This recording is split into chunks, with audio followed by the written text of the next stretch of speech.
Okay, because they were keeping the price of the scarcer and scarcer consumer goods very low to hide the fact that hardly any were being produced.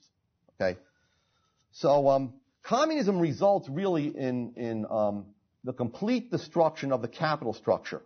Now, it was very interesting. There was one period in which there was true communism in the world, and that was under war communism, and that was from about 1917 to 1921, where the planners completely ignored all prices. They tried to calculate or to do accounting in natural units, of course, which is impossible.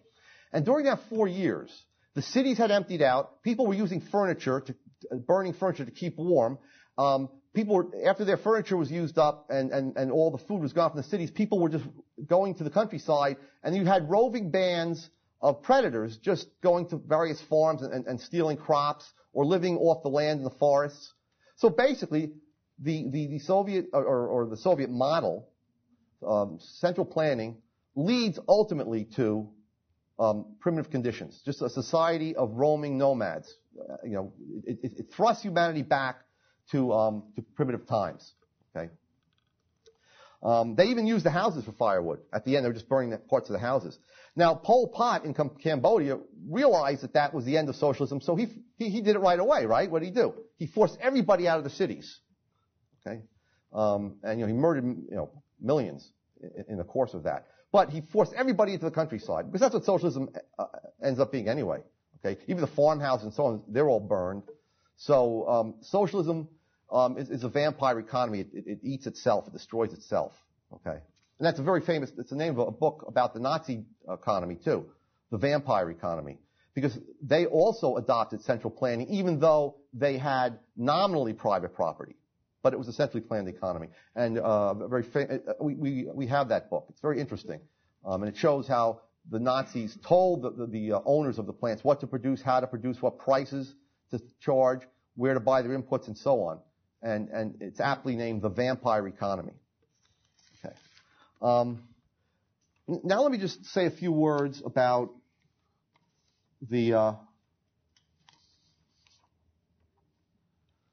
what Mises calls the intellectual division of labor. I'll just say it very quickly. Basically, what Mises says is that everyone, all of us, as consumers, producers, owners, entrepreneurs, we're all involved in bringing about this price system that everyone can use to decide whether or not to produce in any conceivable production process. Okay? Every unit of every single good in a free market economy has a price. Every unit of every resource has a price. So we know profits and losses can always be calculated in all production processes. We know which are efficient and which are not efficient. Now again, because of uncertainty, there can be mistakes. But those mistakes are then revealed by the price system, by losses, and then they can be corrected. Okay? So just to give you an idea, Mises said that everyone, including, he used the word washerwoman, is involved in the intellectual division of labor. And what that is the following. Consumers, okay, look at the top, consumers' goods are evaluated by people's value scales, okay, and they have in their minds when they go shopping a maximum price that they'll pay for these various quantities of consumer goods, okay? In the middle of all this is the entrepreneur, and let me just make this a little bit tighter, wider rather. And at the end is the resource prices, okay? Now, the people who own the resources, who own the labor, who own the natural resources and so on, who own the capital goods, those people then also have in mind how much they will sell those things to the entrepreneur for. The entrepreneur is a key actor, but not the only actor. What the entrepreneur does is he looks at the future.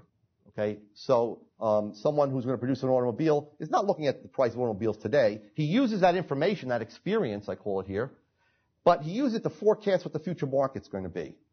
So Stephen Jobs, for example, when he started Apple from his garage, he forecast that people were eventually going to want, and even businesses would use, smaller computers. IBM, Bob Watson, in the early 1980s, basically poo-pooed the idea, and he said they had the technology for PCs first, IBM did, but they said, you know what, Watson is quoted as saying, this is just going to be a child's toy. It's just going to be used to play computer games and so on, or for some household accounting. It will never be used in the future. What happened? We know that the PCs were then really just pretty much pushed out mainframes. And IBM almost went out of business completely, okay? And they're a much smaller player today than they were then. So the good entrepreneurs can forecast the future. They buy resources at prices that they think are undervalued, and then they sell them, or they combine them into a product that they believe that they'll be paid higher prices for. Okay? And if they're correct, they earn profits. If they're wrong, they suffer losses. Mises' whole point was this. This process is what allows us to come up with the cost of production.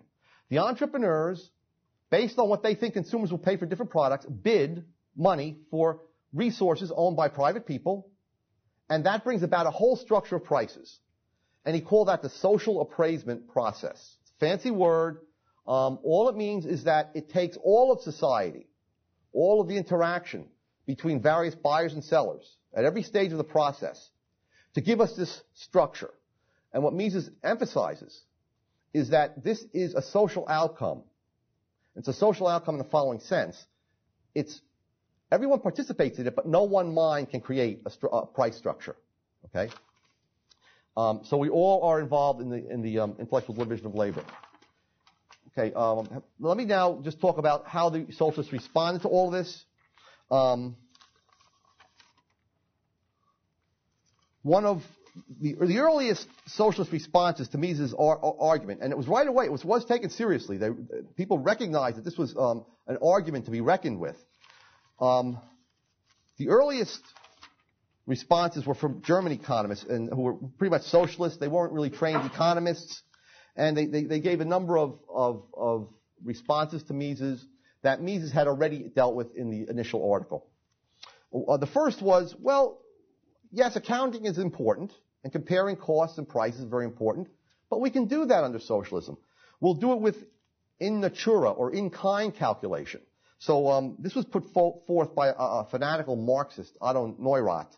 And what he said was that we'll do accounting in natural units.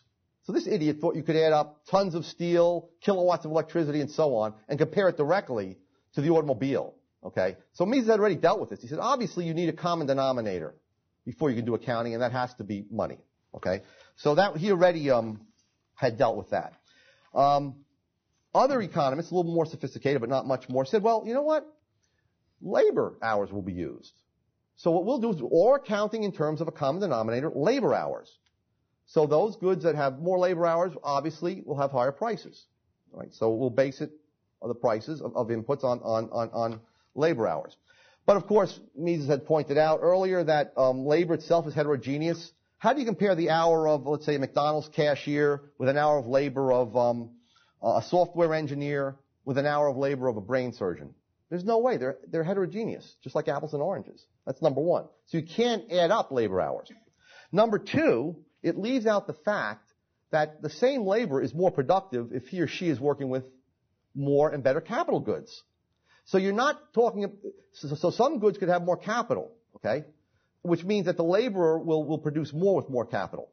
So you're leaving out of account capital goods if you just focus on labor hours. And the same thing is true with land, okay? The more land you use in agriculture for a given labor force, the more productive each laborer will be.